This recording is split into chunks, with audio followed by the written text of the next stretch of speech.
when our 80-year-old father-in-law passed away, leaving us, a grieving couple. My stepmother made a startling declaration. We were astonished and protested. How can you say his own son is a stranger? After all, wasn't it my wife, Wendy, who took care of Dad all this time? Sean exclaimed angrily. My stepmother, with her daughter and son standing behind her, retorted. You were probably just caring for him just for the inheritance. Exactly, it was so obvious. Weren't you ashamed? Poor people are so despicable. They started to badmouth me one after another. As Sean turned red with rage, about to explode, I whispered something to him to calm him down and then addressed them. Understood. Then, we are strangers from now on. To this, my stepmother and her children, somewhat taken aback, responded. Well, aren't you understanding? Just like the heartless inheritance hunters we thought you were. It's refreshing to become strangers, and they laughed out loud. I will never forgive them. I remember all too well the treatment they gave to my father-in-law, and to me. My name is Wendy. I am a 48-year-old homemaker. My husband, Sean, is 50, 2 years older than me. We have been married for 20 years, blessed with 2 children, and our marital relationship is strong. 9 years ago, when our younger child started elementary school and I found myself with some free time, I thought about taking up a part-time job. However, my father-in-law had a stroke and required care. I adored my kind father-in-law, and he was very good to me in return. Sean says I resemble his real mother, that is, his father's first wife. So, I'm a mama's boy, huh? I am not your mother. Please put your dirty socks in the laundry basket. Yes. Sorry. Sean and I would laugh about these conversations. Yes, my current mother-in-law is a stepmother, and the brother and sister are her children. So there's no blood relation between Sean and them. My father-in-law was 71 when he became ill, but before that, he was incredibly active for his age, often enjoying his hobby of golf with friends and Sean. It was heart-wrenching to see such an active person suddenly become bedridden. Our in-laws' house was nearby, and wanting him to recover quickly, I would help with his rehabilitation whenever I had the chance. Meanwhile, my mother-in-law and her children, who lived with us, seemed to have little interest in my father-in-law, leaving his care to me and the caregivers. For hospital visits, my stepmother would nonchalantly tell me, Wendy, you need to take him to the hospital tomorrow at noon. When I tried to excuse myself, saying, I have my son's parent-teacher meeting tomorrow, she would dismiss it, saying, you don't need to attend that. Are you okay if something happens to your father-in-law? Of course not. You and your son can drive, right? We have plans tomorrow. Anyway, I'm counting on you for tomorrow.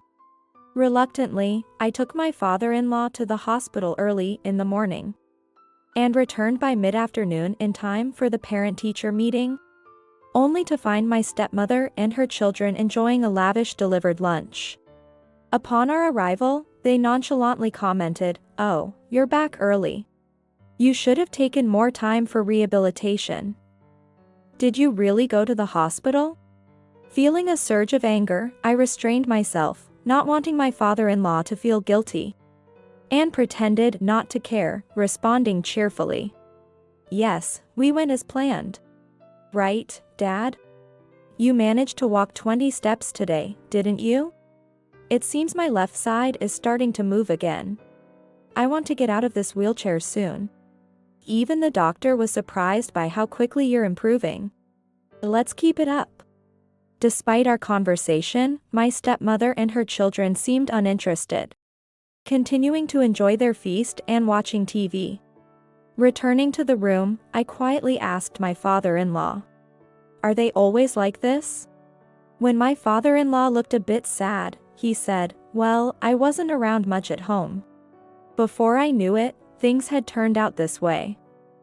He shook his head lightly.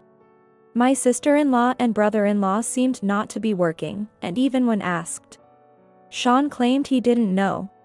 Sean's real mother passed away when he was 12, and being a wealthy man, his father, my father-in-law, had many proposals for remarriage. However, he couldn't forget his late wife and was also concerned about Sean, who was going through a sensitive period. For that reason, he hesitated to remarry. Eventually, when Sean graduated from college and left home at the age of 25, the father-in-law thought it was about time and remarried his current wife.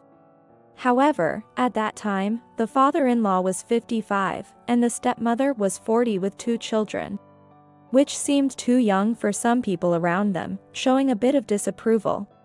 But since Sean was no longer living at home and no one strongly opposed, the 3 of them ended up living in the father-in-law's house.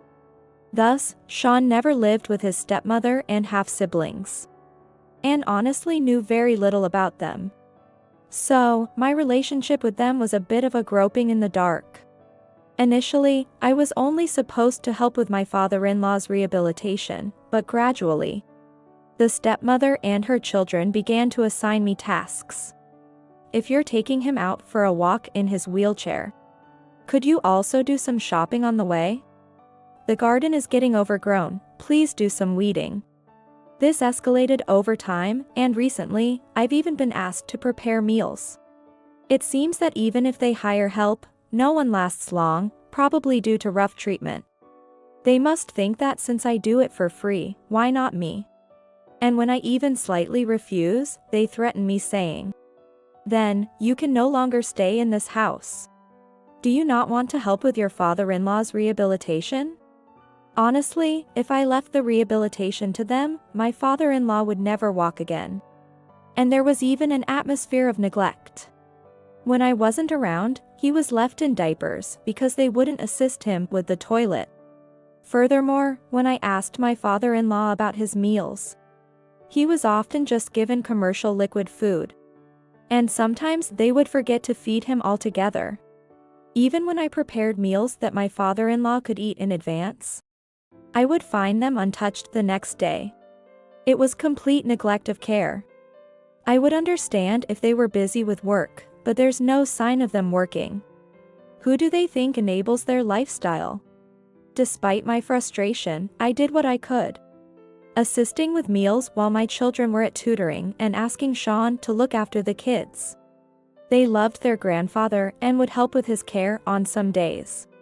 Thanks to this, my father-in-law significantly recovered, becoming able to go to the bathroom by himself and regain independence. When he managed to stand and walk on his own, he gave a thumbs up and tearfully thanked me. "Wendy, we did it. Thank you, thank you. I don't know what would have happened if you weren't here." I was so moved that I cried too. The doctor also said that starting rehabilitation early had made a significant difference. I felt truly glad that I had persevered at that time. However, I couldn't let my guard down. So I continued to visit the family home as much as possible, going for walks together and keeping a vigilant eye. Whenever I went to the family home, as usual, "After you finish with your father-in-law, please do the dishes. Oh, and please take those clothes to the dry cleaners. Could you send off this package?" The stepmother and her children would pile on chores. But I couldn't afford to be thrown out of the house, so I silently complied. Then, my sister-in-law would mockingly say, "It's impressive how you butter up for an inheritance." Well, keep trying hard to flatter us. Realizing they thought of me this way, anger boiled up. And I couldn't bear to see their faces, so I stayed away from the family home for about 3 days. When I cooled off and returned, I found my father-in-law back in diapers, lying in bed. Asking the stepmother what happened, she said, "Oh, he had a little fall." A fall, just when he had started getting around on his own. "Did you take him to the hospital?" "No, it's too complicated, you should take him. Basically, if you were around, this wouldn't have happened." She blamed everything on me. It was an unreasonable situation. Despite being angry at their disrespectful attitude, I had no choice but to endure it to protect my father-in-law. Managing my emotions and continuing to visit the family home. Fortunately, my father-in-law quickly recovered, avoiding a prolonged dependence on diapers. He also regained almost complete independence in walking without a cane. Though he couldn't return to playing rounds of golf as before, he became able to enjoy putt-putt golf and gate ball, spending enjoyable times at clubs he was introduced to. He also rekindled friendships with old friends, going to see plays and dining out. Since regular checkups and rehabilitation were necessary, I accompanied him during those times. One day, in the hospital courtyard, after my father-in-law had narrowly escaped death, he told me how much more he valued time and the importance of friends than before. He said he felt happier now than ever and looked at me with a profoundly noble smile. Seeing his smile made me feel as though all my hardships had been rewarded, and I couldn't help but cry. It was a lesson in the depth of human emotion. Then, on his 80th birthday, my father-in-law suffered a second stroke and passed away. I was the one who found him, not the cohabiting stepmother or step-siblings, but me, who had come to visit. Despite being in the house, it seemed they hadn't noticed his absence of consciousness. The doctors said if he had been found a little earlier, there might have been a chance. The only consolation for me was that my father-in-law's face was peaceful, as he lay on the wicker chair with his eyes closed. As my husband Sean and I grieved in front of his body in the hospital bed, my stepmother said, "Strangers don't need to come to the funeral." We were shocked and Sean asked, "How can you say his own son is a stranger?" She clearly stated, "Well, you and I aren't blood related, so to me, you're a stranger." We were speechless. Sean angrily retorted, "Even so, it's ridiculous not to attend the funeral. Wasn't it my wife Wendy who cared for Dad all this time?" My stepmother, with her children behind her, began to badmouth me. "You were probably just caring for him with an eye on the inheritance." Exactly, it was so obvious. Weren't you embarrassed? Poor people are really despicable. As Sean turned red with anger, I whispered something to calm him down and then told them. Understood. Then, "We are strangers." My stepmother and her children, taken aback, said, "Well, aren't you understanding? Just like the heartless inheritance hunters we thought you were. It's refreshing to become strangers," and they laughed loudly. Sean and I spent a long time paying our respects to my father-in-law's cleansed body, escorted it to the morgue, and said our final goodbyes. My stepmother and her children didn't even look at my father-in-law's body, but were chatting on a hospital bench. I heard the brother saying, "If there's 3 million, Mom gets 1.5 million, and we get 750,000, even from a distance." As we silently walked past to leave, they shouted, "Don't ever show your face here again. You're strangers now." Sean and I left the hospital without looking back, unaware they were cheerfully discussing how to spend the inheritance. The funeral for my father-in-law proceeded without us, hoping he made it to heaven. The next day, I received a call from my stepmother, which I ignored, knowing what she would likely want. The following day, I saw 33 missed calls. The voicemails ranged from cajoling, "Wendy, please, we need to talk," to threatening, "Enough is enough. You bitch. Don't think you're something special. Answer the phone." I saved these messages and reported them to the lawyer I had consulted. The day before yesterday, my father-in-law's will had been revealed by the lawyer. The will states that all the property is to be left to Sean. The will meant all the inheritance was to go to Sean and me. My father-in-law had discussed this with me during his lifetime. I tried to refuse, citing, "I wasn't in it for the money, and it would leave your current wife and her children with nothing." But he shook his head. "When I married my current wife, I wanted to help her, a woman with young children. But now, I think they've just taken advantage of my kindness, only to deplete my fortune. The children are 40 now, perhaps it's too late for change. But they've lived in luxury long enough, it's time they stood on their own. Above all, I don't want to leave them my fortune. I want it used by Sean, you, and your children. That's my wish. He calmly convinced me with his earnest feelings.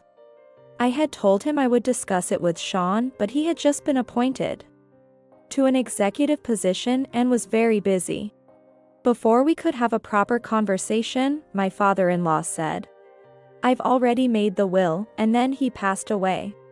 I really wanted to attend my father-in-law's funeral. But the thought of a funeral orchestrated by my stepmother and her children was unbearable. I believed that attending or not attending the funeral wouldn't erase the relationship I had with my father-in-law. Because I didn't answer the phone, my stepmother, accompanied by her children, came to our house.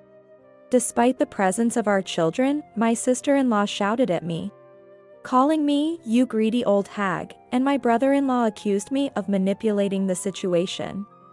I quickly sent the kids upstairs. My stepmother looked disheveled, a far cry from her usual self. With unkempt hair and dark circles under her eyes, resembling an old witch. Sean stepped in front of me to protect me and sternly told them, "Enough. All of you." My stepmother, eyes bloodshot, yelled, "Shut up. I don't know you. It's all because of this woman." Sean faced her without flinching. "Wendy took great care of him. You guys did nothing for Dad." Then, my sister-in-law said, "Actually, it's your fault he lived longer because you cared for him unnecessarily." Sean and I were speechless at her words. Neither my stepmother nor my brother-in-law denied it, instead saying, "Exactly, you did unnecessary things. Despite all the trouble we gave you, you kept coming back." Eventually, my stepmother blurted out the truth. "After all, I married such an old man, just for his fortune." Hearing this confirmed our worst suspicions about the kind of people they were, making us want to block our ears.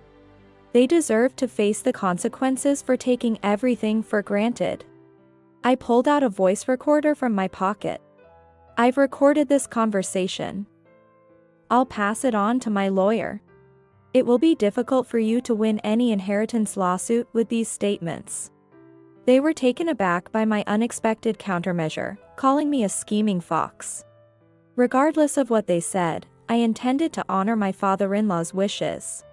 When my step-siblings seemed to change their tactic, saying, "Hey, if you're mad, we're really sorry," with my sister-in-law lowering her head in a contrived voice of apology, and my brother-in-law attempting a tearful plea, "We just don't know what to do now. We've always relied on our dad, and this treatment, it's just too much." Sean looked at them with a cold gaze. "After all the disrespectful things you've done, you think it can be settled so easily? Moreover, not being able to stand on your own at your age isn't our father's fault. It's your own." They couldn't respond, trembling and hiding behind my stepmother. She, with her lips quivering, exclaimed, "So what are we supposed to do now? If you take the house, we'll have nowhere to live."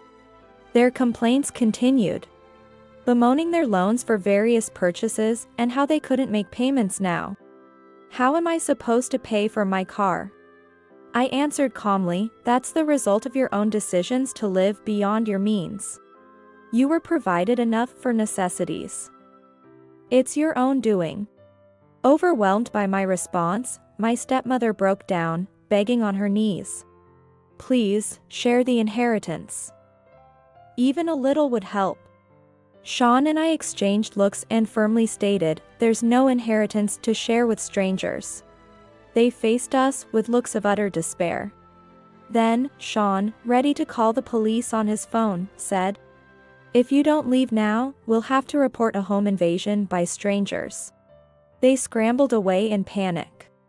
We promptly moved so they couldn't find us again. taking advantage of the timing since our younger child's new high school was far away. We later heard from relatives that they were evicted from the family home and now live in a dilapidated wooden apartment, burdened by daily loan repayments. My 65-year-old stepmother, who never cared for anyone, now keeps saying to her children, "If you don't take care of me, you'll regret it." Despite knowing their lack of filial piety, living in fear of being neglected herself. This, too, seems like karma. We invested the 3 million yen inheritance in savings for asset investments, planning for our children's future and our retirement, maintaining our usual way of life, having seen the consequences of the in-laws' extravagance. Knowing the dignified face of my father-in-law has taught me that aging isn't necessarily bad. That understanding is the most precious gift he left me.